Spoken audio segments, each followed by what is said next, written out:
Saúdo a todos com a paz do Senhor, falando EBD de volta, nesta feita com as lições bíblicas CPAD, Sala dos Adultos. Hoje nós vamos falar sobre a lição de número 2. A lição de número 2 será ministrada no dia 13 de abril de 2025 e traz o tema O Novo Nascimento. Sempre nos lembrando que estamos debaixo do tema trimestral, que é o Verbo se fez carne, Jesus sob o olhar do apóstolo do amor, quer dizer, através da visão, pela visão do apóstolo João. Também o novo nascimento, o texto áureo se encontra no Evangelho de João, no capítulo de número 3, o versículo de número 3, que está escrito assim: Jesus respondeu e disse: na verdade, te digo que na verdade, te digo que aquele que não nascer de novo não pode ver o reino de Deus. Nascer de novo. A verdade prática nos ensina que o novo nascimento é o modo bíblico de transformação radical da natureza do pecador. Os objetivos da lição, que são 3, o primeiro diz que nos ensina relatar a conversa entre Jesus e Nicodemos. Tá bem? O objetivo de número 2, examinar a doutrina da regeneração. Vamos falar bastante desta doutrina. E o terceiro objetivo, elencar, listar os meios da obra regeneradora, quer dizer, a forma, o meio, a maneira, o caminho, como Deus faz para operar a obra regeneradora na vida do pecador. Tá bem? Então, a grosso modo, vamos começar aí tratando pecadores, nós mesmos como pecadores que somos, tá bem? Mas nós vamos andar aí, graças a Deus, seremos transformados, regenerados, teremos um novo nascimento e aí seremos chamados de servos do Altíssimo, filhos de Deus e assim sucessivamente. Como nós sempre fazemos desde a primeira página, né? Aproveitamos todo o alimento.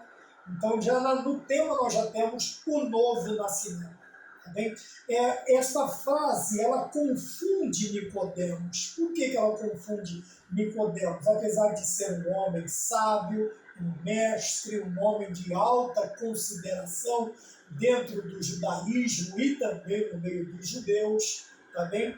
Mas um homem que não compreendia as profundezas, vamos dizer assim, de Deus, das suas manifestações, da sua obra, da sua palavra, das suas representações. Era um homem que estava muito familiarizado com o judaísmo e com as leis judaicas, mas com Deus e com as leis de Deus do céu, vamos dizer assim, ele não tinha nenhuma familiaridade. E é por isso, isto o incentiva, aguça a sua curiosidade para conhecer e compreender melhor este novo ensinamento que difere 100%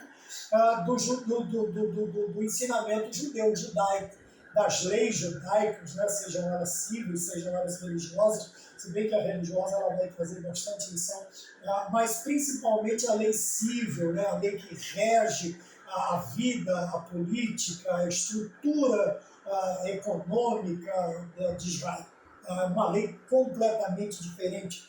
Enquanto o judaísmo se afastava, separava, excluía, Jesus Cristo vem trazendo um evangelho, uma boa nova, uma mensagem diferente. E isso aguça a curiosidade de Nicodemos. Tudo isso que nós vemos só no versículo de número 3, já no versículo de número 3 do texto áureo, que diz assim: olha, aquele que não nascer de novo não pode ver o reino de Deus.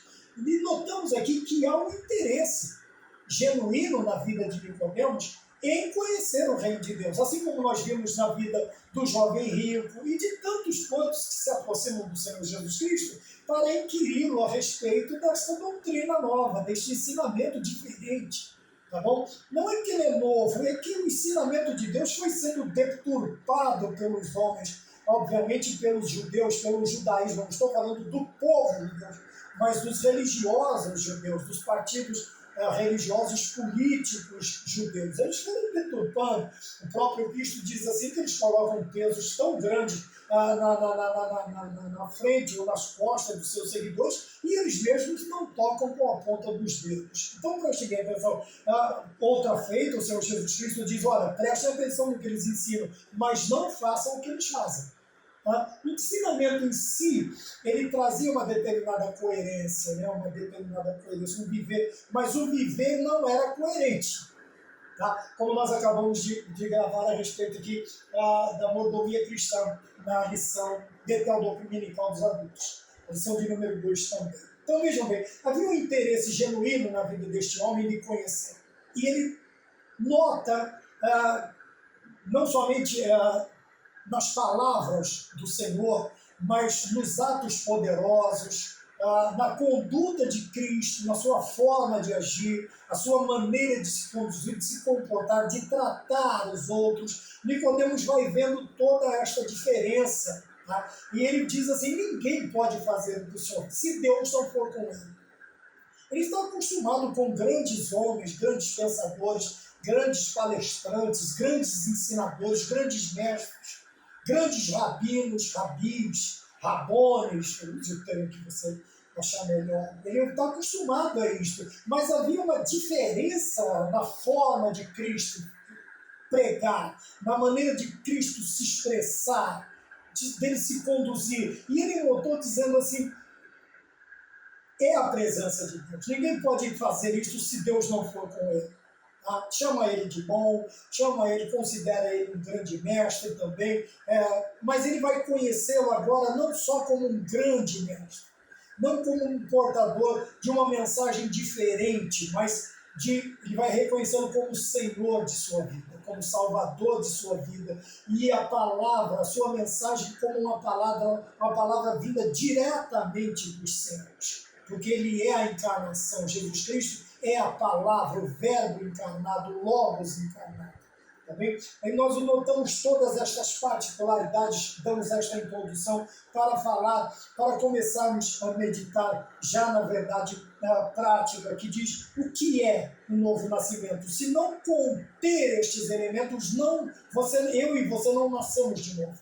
Nós não tivemos esta regeneração, essa transformação que o Senhor Deus faz na nossa vida. Primeiro, ela tem que ser um padrão bíblico, tem que ser um modo bíblico. Veja, ele diz que o novo nascimento é o modo bíblico. Vamos falar aqui.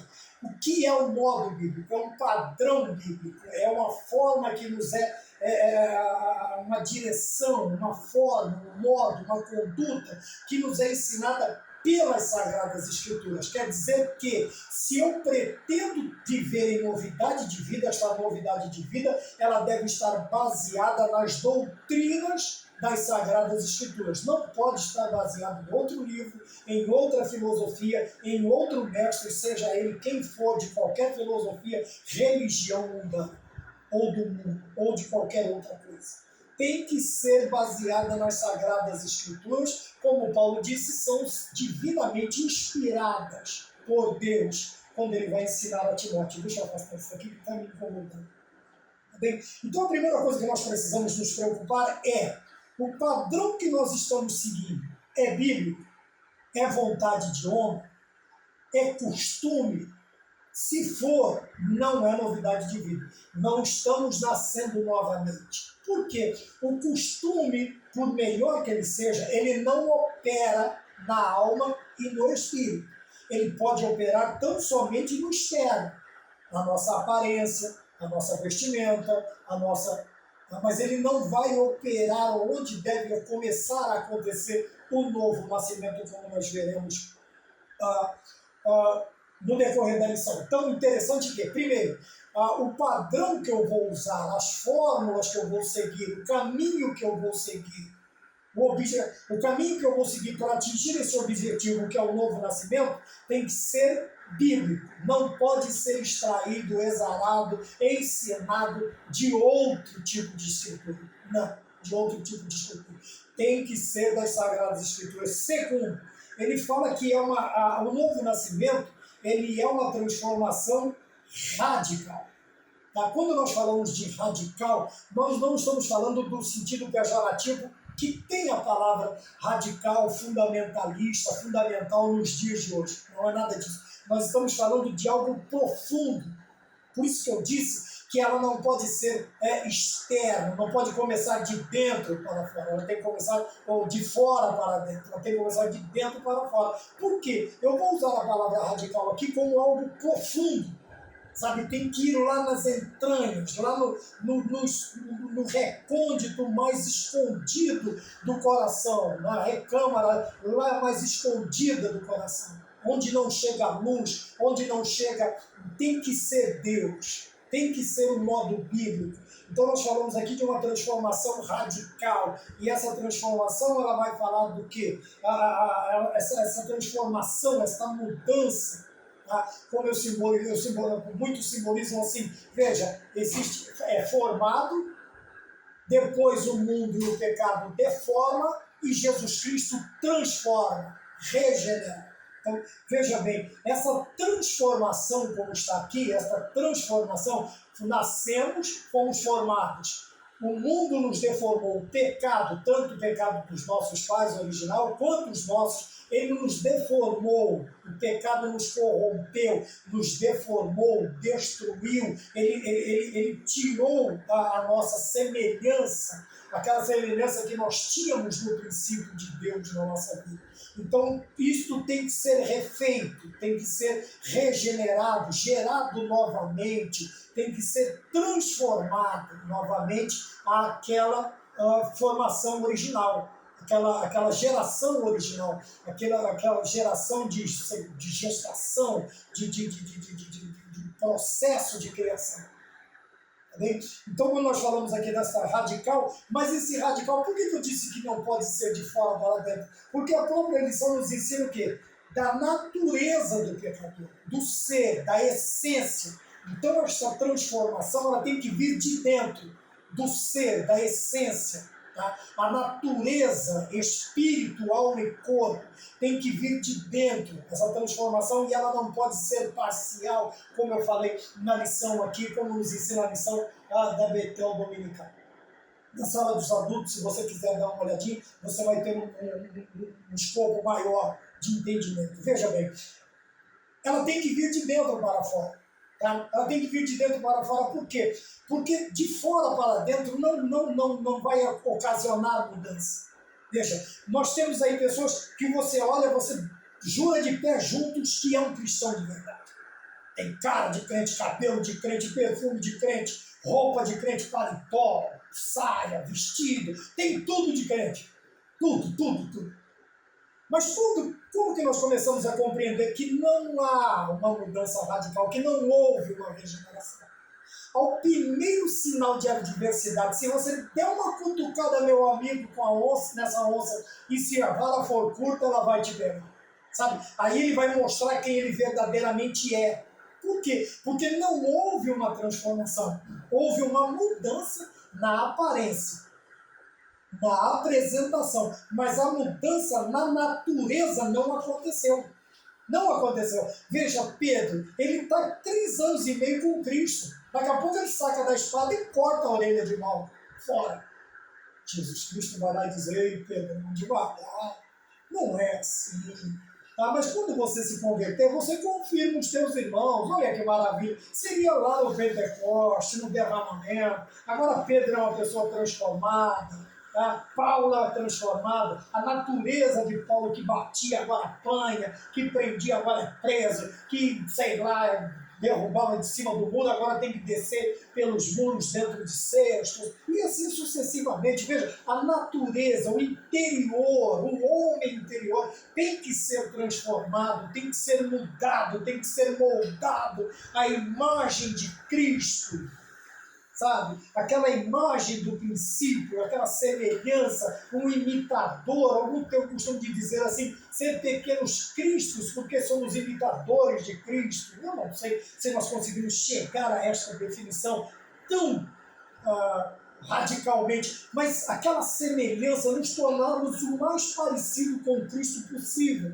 E essa possibilidade, ou essa transformação, perdão, ela só é possível se nós formos transformados de dentro para fora. Porque, veja a ideia, a boca fala do que o coração está cheio. O coração está lá dentro. Seja você considerando a máquina que funciona, que bombeia, ou você como judeu, comparando o coração com a mente, com o pensamento. Tá bem? Tudo está por dentro, tudo está dentro. Então nós precisamos entender primeiramente que ela tem que ser radical, mas não é aquele negócio, sabe, do cabelo, não. Isso é importante porque se eu for transformado radicalmente por dentro, este homem exterior ele vai transparecer todas as qualidades do homem interior, ou o homem interior ele vai influenciar, ele vai mudar, ele vai moldar o homem exterior. Eu não terei prazer em ter coisas em mim, sobre mim, que não represente a glória de Deus, a transformação, aquilo que é legítimo, aquilo que é autêntico, aquilo que é próprio de um cristão, tanto nos lábios, no corpo, onde quer que seja. Sabe? Mas se fora não estiver não for coerente, condizente com o que está lá dentro, aquilo vai me incomodar a alma, não vou usar a palavra, não quero usar a palavra perturbar por dentro, vai me comover. Né? Jesus Cristo, ele via determinadas situações, aquilo constrangia ele por dentro, fazia, né, vamos dizer, ele realizava, ele se condoía, ele tinha compaixão das pessoas. Eu quero usar nesse sentido a questão de quando nós por fora não somos coerentes com aquilo que somos por dentro, isso vai nos incomodar, nos comover até que o homem exterior, ele influencie o homem interior, influencie o homem exterior. Bem? E isto tem a ver com espírito, alma e corpo, a natureza, o ser completo, íntegro do ser humano. Tá bom? Vamos mais adiante, nós já falamos dos objetivos da lição. Na introdução, o escritor o pastor Eliana Cabral, ele já começa nos ensinando que esta análise ela é feita sobre a realidade do novo nascimento. Quer dizer, quer nascer de novo. Novo nascimento, nascer de novo. Regeneração quer dizer nascer novamente, ser gerado novamente. Tá bem? Algo que foi gerado, vamos usar a brincadeira com as palavras de novo. Foi gerado, foi degenerado pelo pecado, e agora ele será regenerado por Deus através do Espírito Santo de Deus na nossa vida. Entenderam?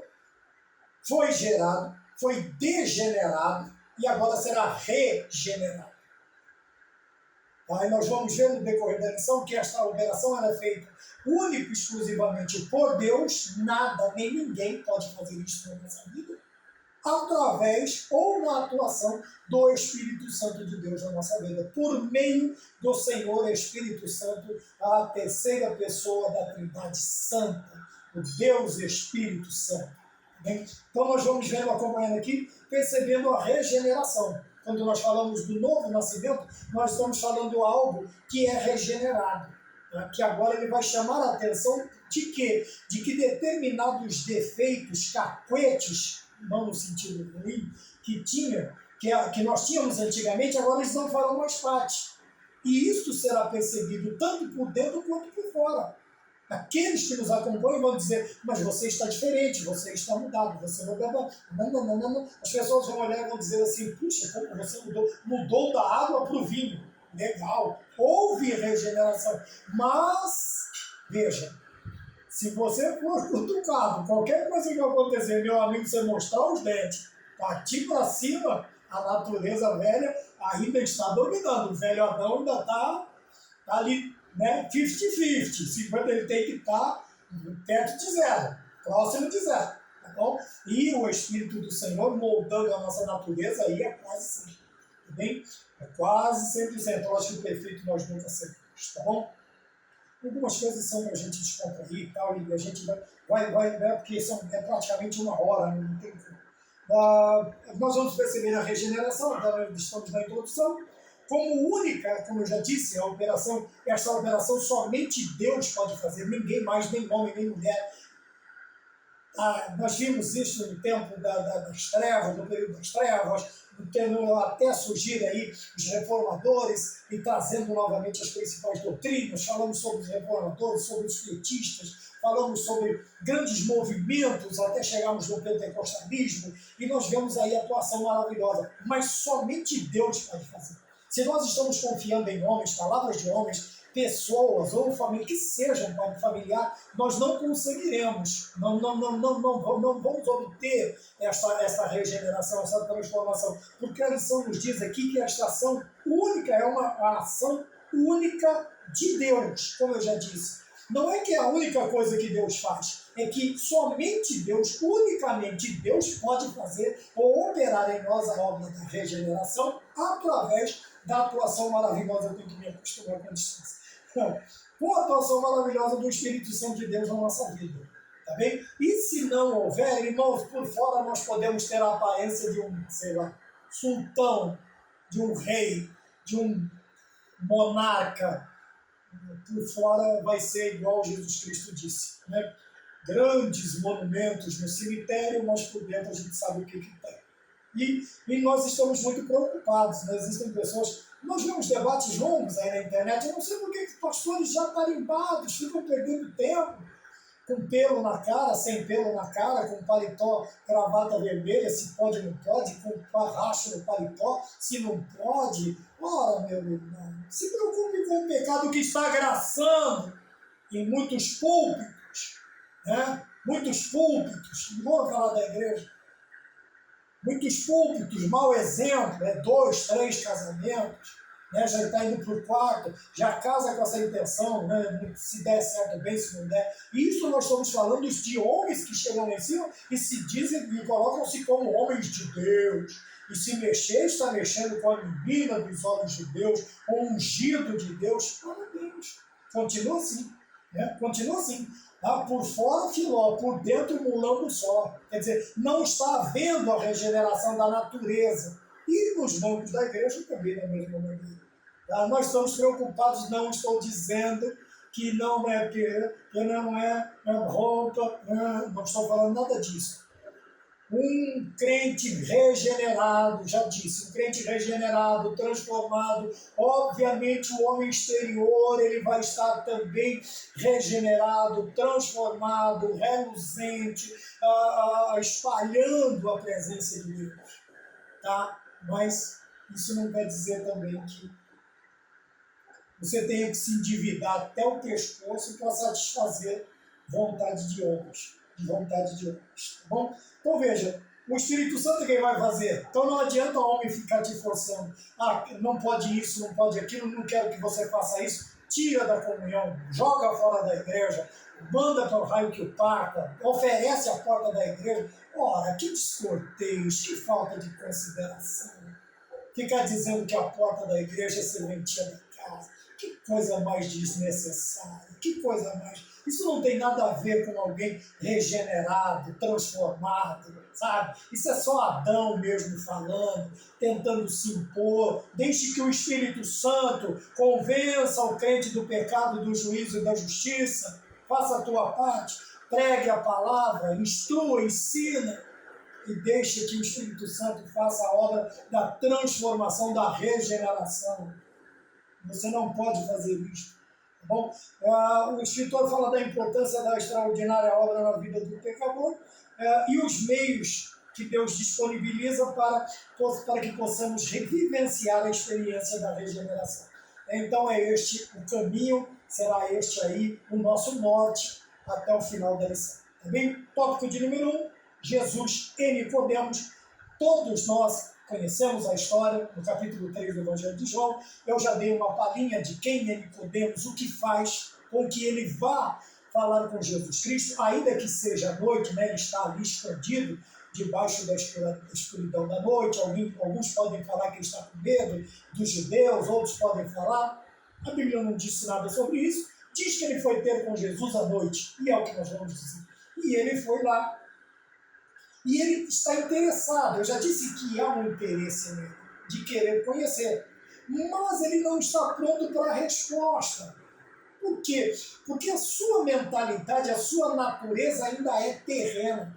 Veja que toda a sua crença está baseada num sistema de filosofia terreno. Eu não estou falando do decálogo, estou falando das demais leis de Israel. Veja, a sua mente está totalmente voltada àquilo que se consegue compreender com a razão, com o pensamento. E o Senhor Jesus Cristo diz assim, se você não nascer de novo, você não vê o reino de Deus. Ele disse, pronto. Então quer dizer que eu vou ter que entrar no ventre da minha mãe já sendo velho? Aí o Senhor Jesus Cristo, sem nenhum tipo de sarcasmo, ele diz assim, meu amigo, você é mestre Israel. E eu estou falando com você de coisas terrenas, sabe? É do cotidiano de vocês. Se você não consegue entender, imagina se eu começar a falar a língua dos céus.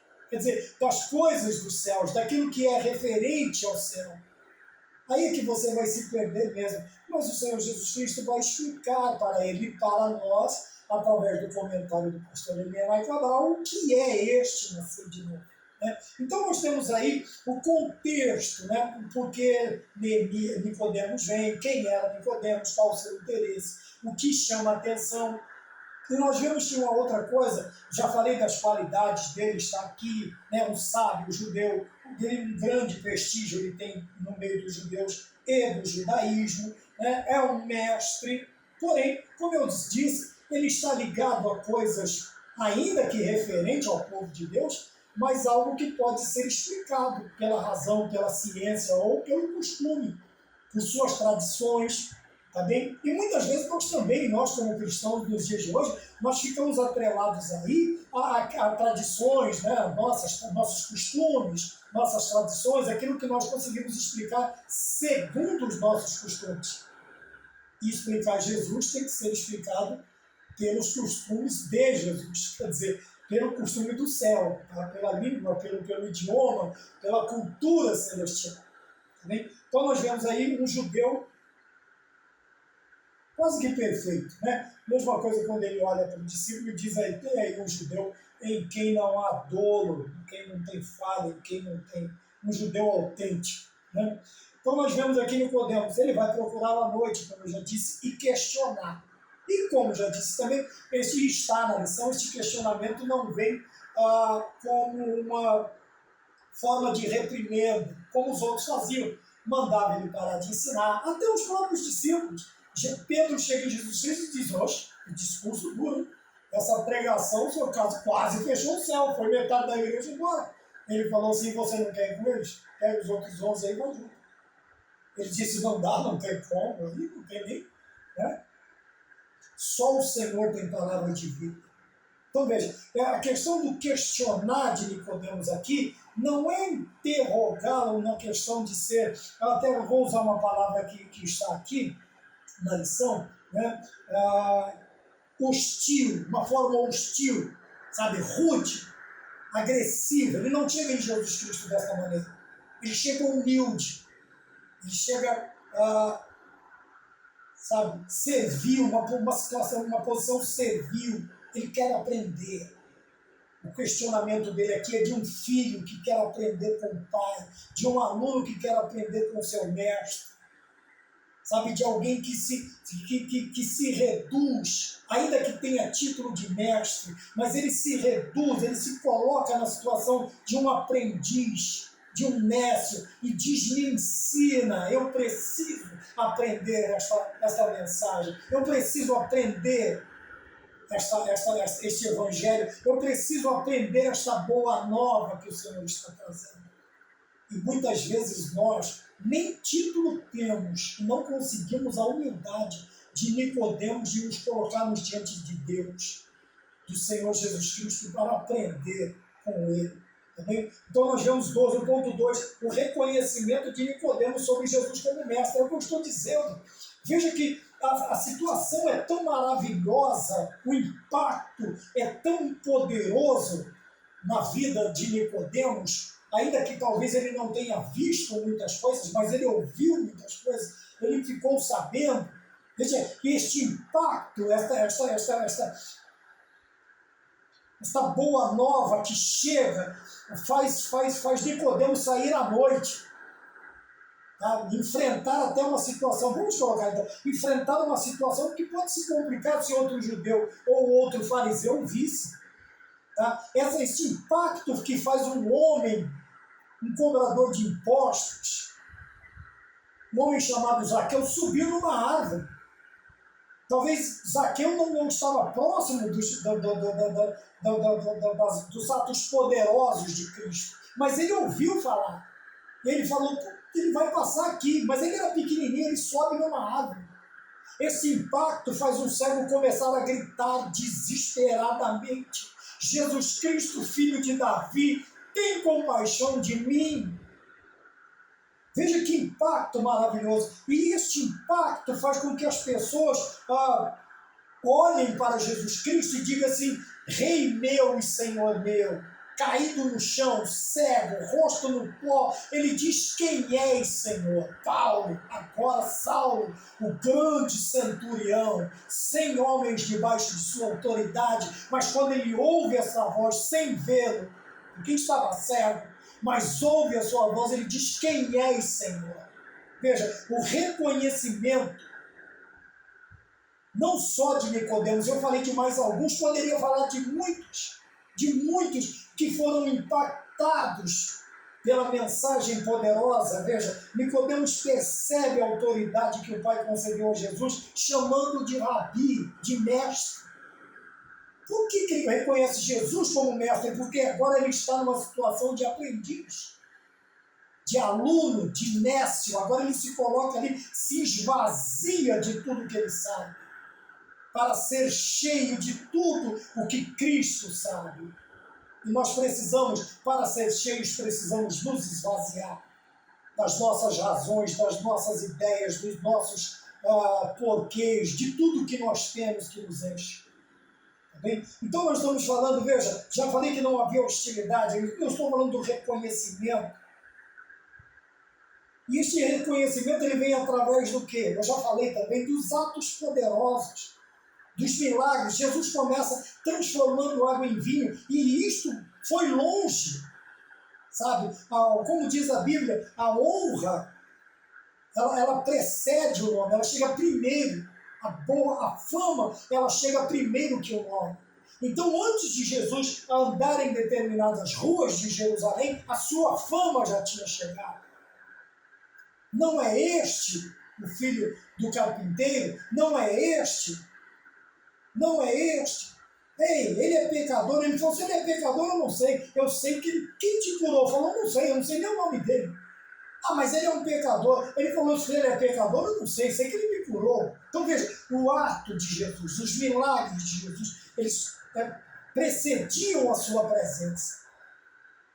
Então, o reconhecimento, não só de Nicodemos, como eu expus alguns nomes, ele vem porque do que nós conhecemos, o nosso reconhecimento também da pessoa, da importância, da relevância de Cristo na nossa vida, se dará pelo grau de conhecimento. Veja que o reconhecimento, a adoração como Senhor ou como Mestre, o reconhecimento virá do conhecimento que nós temos dele. Qual é o grau de conhecimento que nós temos dele? Por isso Oséias diz: conheça e prossiga em conhecer. Por isso que Pedro diz: crescer não só na graça, mas no conhecimento de nosso Senhor Jesus Cristo. Então, quanto mais nós conhecemos a respeito da pessoa de nosso Senhor Jesus Cristo e dos seus atos poderosos, dos seus milagres, mais será o reconhecimento. Nós vamos chegar diante dele também e dizer: Deus meu e Senhor meu. Amém? Vamos mais adiante. Então eu falei do reconhecimento. Tá? E ele chama ele, e esse reconhecimento não é só como mestre, mas como alguém da parte de Deus. Ninguém pode fazer isso essas coisas, se Deus não estiver com ele. Ele está reconhecendo que ele vem de Deus. E daqui a pouco ele vai reconhecer também a deidade de nosso Senhor Jesus Cristo. Tá bom? Nós falamos aí no ponto número 2 do tópico 1, tópico 3, ponto 3, o diálogo entre Jesus e Nicodemos. Veja que agora vem a questão, né, que deixa Nicodemos um pouco ali desconfortável, porque ele não entendeu. E agora? Eu sou um mestre. E o mestre trouxe isso e eu não entendi. Mas ele foi humilde o suficiente para dizer que não entendeu. O duro é quando a gente não entende e quer dar aquela de, né, sabe, né? Não, tranquilo, estou acostumado com isso aí. Não entendeu, pergunte de novo. Se for um mestre mesmo, né, ele vai fazer o quê? Ele vai ter a paciência de te ensinar novamente, trazer alguns exemplos de mais fácil entendimento. Então, senhor professor, não ignore, senhor superintendente, senhor pastor, não ignore a pergunta. Não existe pergunta ridícula, não existe pergunta que não mereça uma resposta. Tá bem? Você está aí na frente da sala para isso. O senhor está à frente da sala e sobre os professores para isso. E o senhor pastor está sobre o superintendente, sobre os professores, sobre a sala para isso. Bom, vamos mais adiante. Então a fala é esta: quem não nascer da água e do Espírito não pode ver o reino dos céus. Tá bem? Obviamente que há muito tempo é ligado ao batismo, a água, né? Mas nós vamos ver que a lição, no contexto em si, a explicação era outra. Tá bom? A explicação era outra. Então nós vemos aqui que ao falar isso, o que o Senhor está dizendo? Ele está transmitindo os elementos importantes, está aqui a ideia, o conceito, a noção de elementos fundamentais para a nossa admissão no reino de Deus. O que são elementos fundamentais? Então, são coisas que sem acontecer, sem isto, não pode acontecer isto. Sabe aquele sem somente ser de exatas? Sem somente ser restringe, quer dizer, não tem outras opções. Se isto aqui não acontecer, isto aqui não existe. Então o Senhor Jesus Cristo disse o quê? Nascer da água e do Espírito. Ele está falando de elementos. Nós vamos ver à frente que o elemento água também e o elemento Espírito, como nós vamos ver, no caso, não estamos falando de elemento de uma forma pejorativa, porque nós estamos falando do Espírito Santo, do Deus Espírito Santo, da terceira pessoa da Trindade Santa. Bem? Então ele está falando aqui elementos fundamentais, quer dizer, são coisas que se não existir, não for a base da ideia, da noção,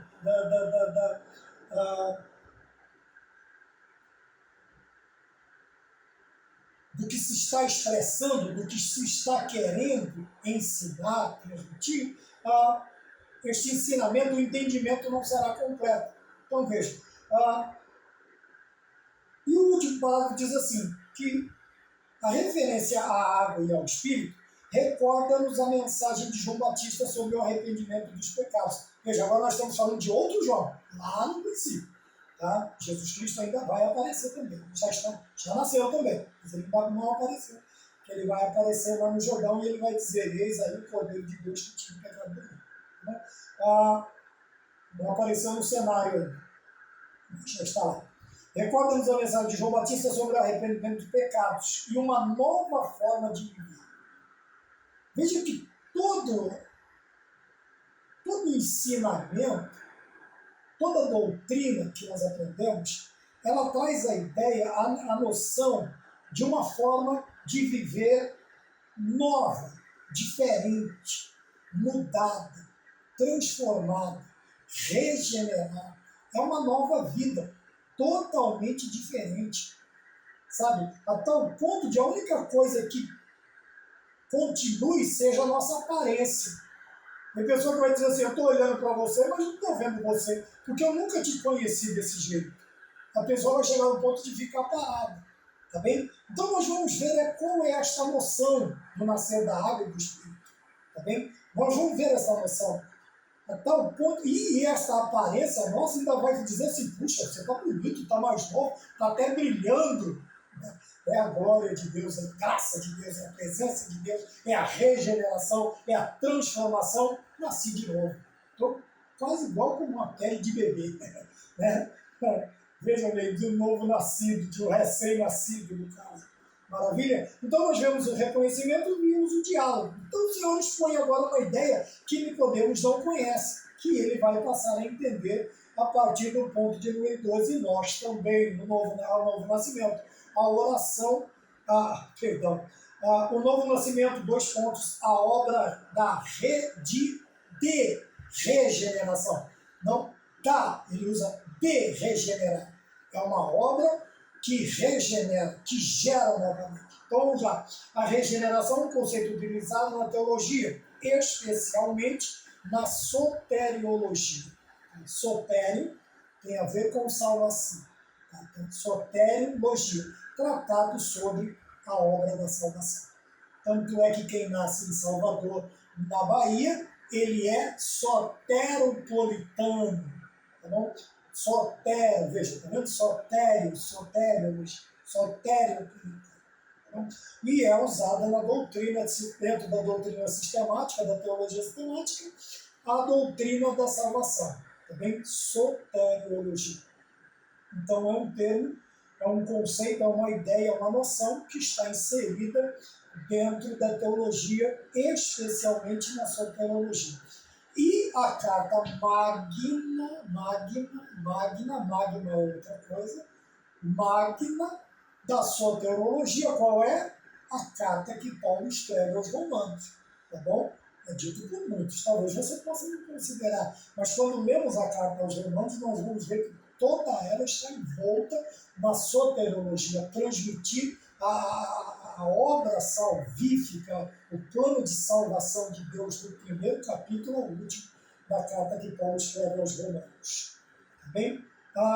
E fala que, aqui diz que é o ato divino de transformação, veja, de novo, interior do pecador. Quer dizer, de dentro para fora. Essa transformação ela tem que começar dentro do pecador. Refere-se a uma mudança realizada, veja, além de ser uma obra interna, eu tenho que me acostumar com essa distância. Além de ser uma obra interna, ela tem uma outra especificação muito importante. Porque esta obra transformadora da regeneração, de regeneração, ela é uma obra, uma mudança realizada pela graça. Veja, que não dá para regenerar, para transformar, para dar uma nova vida a alguém, se não for pela graça. Não é por obras, como disse Paulo aos Efésios, não é por sacrifício, não é por nada que nós fizemos. Veja, que a obra de salvação ela é única e exclusivamente de competência de Deus. Eu não posso fazer nada para ajudar a Deus na obra de salvação. Eu não posso fazer nada.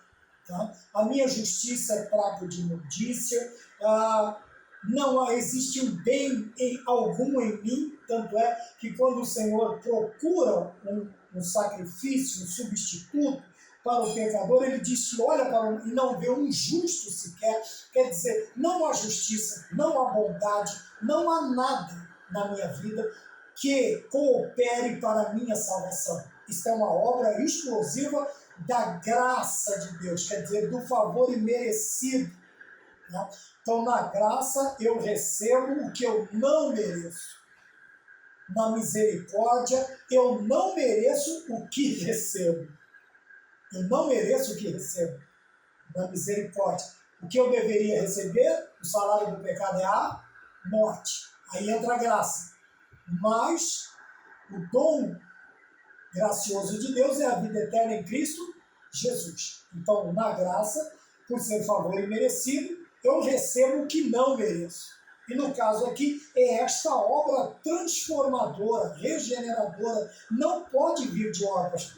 Mas Tiago, o que Tiago disse é que através das obras, que através da minha regeneração, da minha salvação, da minha transformação, eu faço o quê? Eu concretizo toda a minha vida cristã transformada em obras. E explica, eu não estou fazendo obras para ser salvo, porque o irmão Paulo já ensinou isso. Eu estou fazendo obras porque eu sou salvo. porque eu sou regenerado, porque eu sou transformado, porque eu sou uma nova vida. Obviamente que minhas obras serão novas. Porque as coisas velhas se passaram e tudo se fez novo. Paulo escreveu aos Coríntios 5,17. Tá bem? E então nós vemos que tudo isso, veja, ela tem que ser interior, tem que ser graça de Deus, tem que ser obra exclusiva, única, exclusiva e única de Deus na minha vida, através da atuação do Espírito Santo. E que mais? A partir deste momento, desta obra sendo feita, por isso que a ideia de que aquele que começou a boa obra há de concluir, nós estamos em transformação, nós estamos em mudança de vida, o Senhor está trabalhando e Ele vai concretizá-la, vai concluí-la.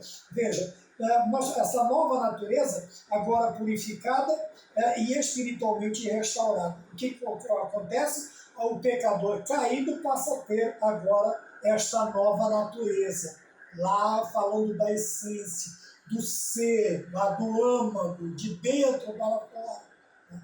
Para que essa regeneração, essa transformação não seja só de aparência, como infelizmente existe em muitos lugares. Tá bom? 2.2, a regeneração como obra exclusiva de Deus, já falamos, mas vamos ler alguns pontos da lição. É uma mudança radical, já falamos sobre a questão da profundidade que ela deve atuar no nosso coração, provocando uma transformação profunda. Tá bem?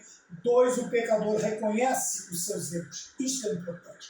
Veja, existem problemas de saúde, doenças, enfermidades, que elas só podem começar a ser tratadas a partir do momento em que o enfermo, o doente, ele reconhece que ele é doente, que ele está doente e que ele precisa de ajuda. Porque enquanto não tem como atuar na vida. Você não pode obrigar, você não pode coagir uma pessoa a fazer isso. Tá bem? Tanto é que existem lugares aí para tratamento, né, de determinados vícios, que os portões ficam abertos, a pessoa fica lá dentro se ela quiser. E quantos não entra, sai e continuam ali ligados ao seu problema? Por quê? Porque ainda não há o desejo, não há o reconhecimento. O pecado é a mesma coisa. Enquanto nós não reconhecermos a miséria do nosso pecado, sabe? Davi chega ao ponto de dizer: Senhor, não retire de mim o teu Espírito Santo e nem a alegria da minha salvação, por favor. Eu sou miserável, eu fui gerado em pecado, minha mãe me concebeu em pecado, eu sou um pecador, é da minha natureza, me perdoa. Veja, um homem que era segundo o coração de Deus, que sabia reconhecer o seu erro. E enquanto não, veja, agora existem pessoas que chegam na família e chegam na esposa, geralmente assim, né? Geralmente é um homem, né? Ou um filho, ou uma filha, vai chegar nos pais e vai dizer assim: olha, eu preciso de ajuda, por favor, mãe, por favor. Qual é a mãe, qual é o pai que não vai se condoer quando um filho, uma filha chega e diz: me ajuda, eu tenho problemas. Imagina se isso nos comove. Imagina eu conseguir fazer isso diante de Deus. Se isto me machuca, sabe? O pai, a mãe, a tal ponto que eles dispõem de tudo que eles têm para ajudar o filho, que se dirá Deus. Cristo disse que nós somos maus e sabemos dar boas dádivas aos nossos filhos. Quanto mais Deus, que é bom, Ele é perfeito. Mas nós precisamos reconhecer o nosso pecado. Não adianta eu ficar passando pano, não adianta eu ficar colocando para debaixo do tapete, não adianta pastor A, irmão B, bispo A, apóstolo B, ficar escondendo o meu pecado, tentando me ajudar, ou porque tem algum interesse em alguma coisa que eu tenho. Não adianta, porque os ossos vão secando, a alma vai secando, a tristeza vai tomando conta e nós vamos ver uma demissão posterior que chega-se até a atitudes extremas contra a própria vida. Esta ausência da alegria de Deus na nossa vida. Por isso que Davi fala: alegria da minha salvação. Eu já falei que alegria não é estar, é ser. É ser feliz. Eu sou, porque o ser independe de condição. independe de circunstância. Estar feliz, estar num cargo, estar numa posição, está ligado a uma circunstância. Tá bem? Qualquer mudança, aquele estar já não está mais, já não é mais. Tá bem? Você não está mais naquela posição. Mas ser, você pode jubilar como pastor. Você é pastor, mas está jubilado. Você pode não estar dirigindo igreja, mas você é um pastor. Você é um professor, você é um superintendente, você é uma líder do ciclo de oração, você é uma líder da mocidade, pode não estar atuando, mas você é um líder. Tá bem? Então nós precisamos entender isso. Tá? Mas outra coisa que nós precisamos, principalmente que eu estou falando, a questão de reconhecer o nosso estado miserável de pecado. Ou a miserabilidade do pecado na vida, o estrago que ele faz na vida de um cristão. Pode ser o mais bem intencionado possível, pode ter a mais tenra idade, pode ser o crente mais longevo da igreja. O estrago é o mesmo, a desgraceira que o pecado faz é o mesmo. Então nós precisamos tomar cuidado. Tá bem? Mas por que nós precisamos reconhecer? Quando reconhecemos que somos pecadores, automaticamente nós vamos reconhecer a exigência. Eu uso a palavra exigência como sinônimo de necessidade, ou eu vou ter a necessidade de um Salvador. Quer dizer, eu vou ter, meu estado de pecado vai exigir um Salvador. Quer dizer, alguém que venha expiar este pecado, que venha lavar. Agora nós vamos falar, deixa eu adiantar aqui a questão, nós vamos falar lavar, purificar o meu pecado. Não é lavar o pecado, é extirpar o pecado, é expiar o pecado, é tirar o pecado, é lançá-lo no mar do esquecimento. Então, nós precisamos sempre dar uma olhada, prestando sempre atenção. Deixa eu baixar um pouco a fervura. É uma bênção, né? É uma bênção. Então nós vemos aqui a necessidade de regeneração, que é o 3. E nós já falamos sobre isso. Que eu usei a palavra necessidade aqui, o sinônimo dela como a exigência. A lei exige um expiador. Tá? Assim como a lei exigia muitas coisas, né? Quando nós olhamos ali para a restinga lá dos milhos, quando Boaz, né, ele vai ter se eu lembrei o nome da sogra, eu esqueci o nome da mãe. Escreve o nome aí, esqueci. Vamos lá adiante, senão a hora vai passar muito. Veja, Boaz ele entra como um resgatador. Era uma exigência, era uma necessidade. Né? Então, nós vamos ver que a lei exige muitas coisas. Então, a lei exige, por isso que Jesus Cristo diz para João Batista, vamos cumprir a lei agora. Tá? Sobre quem precisa estar diante de quem. Eu preciso ir ao Senhor, o Senhor vem a mim. Ele diz, não, vamos cumprir toda a justiça. A lei exige isso, vamos fazer. É uma necessidade, vamos fazer. Tá bom? Você sabe, eu sei, então vamos continuar assim. Mas as pessoas têm que ver que mesmo sabendo de uma coisa ou de outra, nós cumprimos as exigências, aquilo que é necessário. Tá? E a exigência da regeneração do pecador é o quê? Um Salvador. Alguém que possa estar, que tenha condições, que esteja dentro das exigências da lei para cumprir esta intervenção na vida do pecador. No caso divino, somente Deus, somente o Senhor Jesus Cristo pode fazer isso na vida do ser humano. Tá bem? Seja assim, então surge essa necessidade da regeneração. Qual é a necessidade da geração? É um Salvador. Tá bom? E o ponto final diz o quê? Do tópico 2, a nossa natureza pecaminosa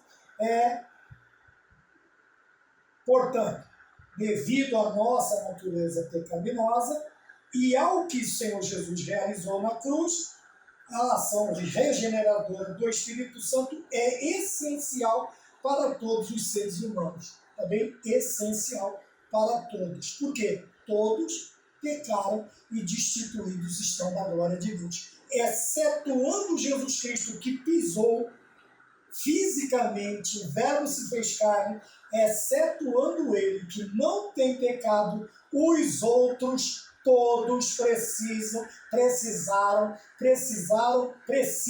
e precisarão, com aotio, que é futuro, precisarão da obra regeneradora do Espírito Santo da nossa vida. Tá bem? Por causa da natureza pecaminosa que vai habitar na vida do último homem que pisar nessa face desta terra, até, né, a natureza vai acompanhar e a necessidade também acompanhará, que é a obra que é essencial à regeneração do Espírito Santo, através do Espírito Santo, única ação de Deus, quer dizer, não como única, como uma única que ele sabe fazer, ele pode fazer, mas unicamente, somente ele pode fazer. Tá bom? 3 e últimos meios da obra regeneradora. Primeiro, a operação do Espírito Santo, né? Então nós vamos aqui, agora nós vamos falar dos meios que Deus opera a obra da regeneração, as formas, os meios, os caminhos que ele usa. Primeiro, através do Espírito Santo, como nós estamos vendo desde o princípio. Então, o conceito de nascer da água refere-se de forma metafórica à ação purificadora do Espírito Santo. Então, começamos a explicar a pergunta do começo. Água do quê? Quando nós nos lembramos de lavagem, né? Quando nós ficamos eu e minha esposa assim. Quanto ao tempo. Veja, fala-se da água como purificação, e isso veio desde o princípio. Nós vamos ver esse elemento água em todos os eventos importantes, tanto da religião quanto da cultura social, sociocultural dos judeus. Tá? Quando você olha para o tabernáculo, você vai ver o lavatório, a pia de bronze, onde os sacerdotes se purificavam, lavavam suas mãos, saía do altar de sacrifício. Você vai ver Jesus Cristo simbolizando no ato do lava-pés, ali no capítulo 13 de João, não que seja doutrina, mas ele está simbolizando que eu sou, vocês sabem que eu sou Deus, que eu sou mestre. E eu estou dando exemplo, se eu sendo tudo, tendo todas estas qualificações, qualidades que vocês conheceram e reconheceram, vocês também devem fazer. Então a água, veja, o Senhor Jesus Cristo disse, eu entrei na tua casa e você não me deu água sequer para lavar as mãos. Você não me deu água para lavar os pés. Essa mulher não cessa de lavar os meus pés com as suas lágrimas. Veja que interessante como está ligada a questão da purificação. Tá? Ainda que seja, quando Davi faz uso de uma área da religião judaica que só era permitido aos sacerdotes, né? Ele é chamado a atenção, alguém cobra do Senhor Jesus Cristo, diz, os seus discípulos, eles não fazem a purificação? Nós temos o noivo. Então, quando eu não estiver mais no meio deles, eles vão fazer tudo isso também, que é exigido. Então, veja, está tão arraigada na cultura na ideia, no conceito sociocultural do judeu, que agora o Senhor usa as parábolas, as metáforas, as figuras daquilo que é cotidiano do povo, judeu, porque ele veio para os seus, né? A igreja ainda não vai se expandir, vai demorar um pouquinho mais, para a igreja se expandir em Atos, que nós vemos em Atos 1:8, está falando a judeus, o Senhor, então, ele vai fazer uso da cultura. E essa cultura da purificação, da lavagem, ela está ligada. E é essa a ideia que o Senhor está transmitindo a Nicodemos. É você ser purificado, é você ser limpo, é você ser lavado. Também, se você não for limpo, lavado, se você não for purificado, expiado, se você não for remido, redimido, você não pode ver o reino dos céus. Tá bem? E tudo isso nós sabemos que o pecado ele só pode ser expurgado pelo sangue de nosso Senhor Jesus Cristo. Não adianta dar banho de azeite, não adianta bater com a Bíblia na cabeça da pessoa, não adianta você falar que é fulano de tal. O pecado ele é expiado só pelo sangue de Jesus Cristo. Tá bom? Enfermidades, demônios, o que quer que seja, são expulsos pelo nome de nosso Senhor Jesus Cristo. A autoridade do nome do Senhor Jesus Cristo. Tá? Desculpa essa digressão. Vamos mais adiante. Então nós temos a operação do Espírito Santo, temos aí a explicação da questão, né, da metáfora, a água, né, essa transformação interior, nós vamos repetir novamente, então simboliza a obra purificadora do Espírito Santo na nossa vida. O segundo método, o segundo meio, é através da palavra de Deus, o ponto de número 2. Tá bem? Então, por que a palavra? Hebreus, no capítulo 4, vai dizer que ela é uma espada. Você não errou o capítulo.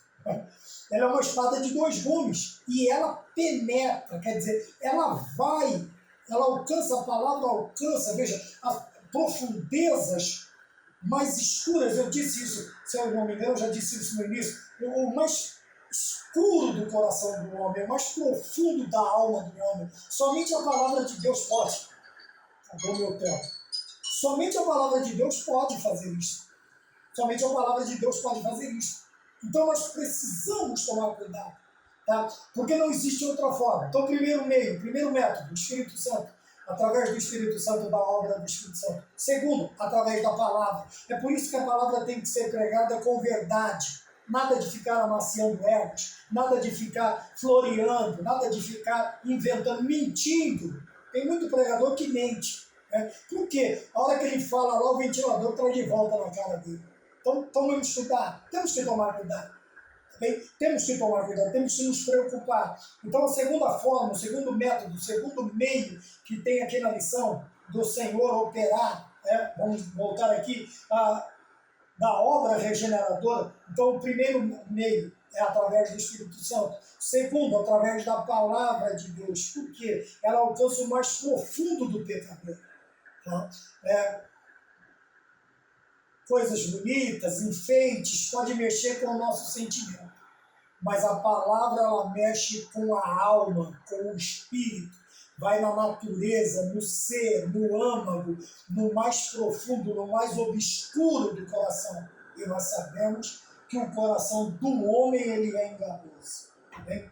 Está na palavra de Deus. Então nós estamos falando do alcance da palavra. Tá bem? Tanto é que diz que o ouvir vem pela palavra, que vem pela palavra, o ouvir pela palavra e o ouvir pela palavra de Deus. O ouvir pela palavra de Deus. O ouvir aqui não é só escutar, é obedecer. A obediência vem pela palavra de Deus fazer este efeito na nossa vida. Se a palavra de Deus não tiver este efeito na minha e na sua vida, não nos regenerar, não tem como obedecer a palavra.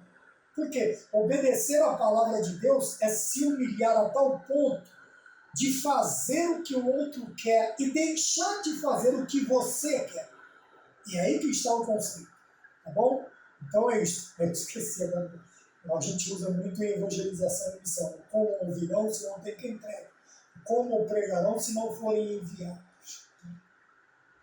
Nós sabemos que a fé vem pelo ouvir e o ouvir pela palavra de Deus. Quer dizer, a fé, ela vai aumentando quando nós obedecemos, quando nós praticamos. Por isso Tiago diz para nós não sermos somente ouvintes esquecidos, mas praticantes da palavra de Deus. Praticantes da palavra de Deus. Tá bem? E por último, a vontade, o terceiro método da operação, da regeneração na vida do pecador, é a vontade soberana de Deus. Veja, nós já falamos da graça. Então, tudo isso vem de uma vontade graciosa de Deus, um favor gracioso, tá? Algo do amor, do profundo do coração de Deus, do amor de Deus. Veja, porque a intenção de Deus é que as pessoas se percam. Não, a intenção de Deus, a vontade do Senhor é que todos os seres humanos alcancem a salvação. Tá? Quando nós olhamos no Antigo Testamento, se eu não me engano, sempre confundo Jeremias e Ezequiel. Tá? Ele vai dizer assim, eu não tenho prazer na morte, se eu não me engano, é capítulo 18. Eu não tenho prazer na morte do que morre. Olha que interessante. Mas no Salmo ele já diz, para o Senhor tem alegria na morte do justo. Veja, por que o Senhor não tem prazer na morte do ímpio? Porque ele sabe qual é o destino do ímpio. Para onde vai ser? Então, qual é a intenção? Sabendo o destino do ímpio, qual é a intenção de Deus? Que todos se salvem e cheguem ao pleno conhecimento da verdade. Todos chegarão? Não. Todos vão querer? Não. Tá? Alguns vão usar a graça irresistível, que Um abraço aos nossos irmãos reformados, um abraço aos nossos irmãos tradicionais, um abraço aos nossos irmãos pentecostais e assim sucessivamente. Tá bom? Então, existem pontos de vista, existem conceitos, existem interpretações. Tá bom? Nós, pentecostais, acreditamos nessa, que o homem pode rejeitar. Tá bem? Já os nossos irmãos reformados têm os 5 solas e os irmãos já conhecem. Tá? Então, visto vem do quê? Da vontade perfeita de Deus, desejando que ninguém seja condenado eternamente, como eu já disse. Por isso que lá no Antigo Testamento, ele vai dizer que não tem prazer na morte do que morre, na morte do ímpio. Quando ele diz na morte do que morre, é porque a morte para aqueles que são salvos é o quê? É o dormir. É o dormir, não o dormir da alma, o sono da alma, como diz aí uma falsa religião. Mas Jesus Cristo fala o quê? Lázaro morreu, vamos, Lázaro dorme. Veja que interessante, tá bom? É esse conceito que nós estamos tentando expressar, tá bem? Ninguém seja condenado. No entanto, segundo a vontade permissiva, as pessoas têm a liberdade. Eu falei em uma determinada aula sobre a vontade permissiva, acho que na lição primeira desse trimestre. A vontade permissiva e diretiva de Deus. Tá bom? Então, dentro da permissão de Deus, ele deixa, segundo a nossa teologia pentecostal, tá bom? Não estou discutindo com ele, não fiquem bravos, calma, não precisa. Nós estamos falando de nós agora.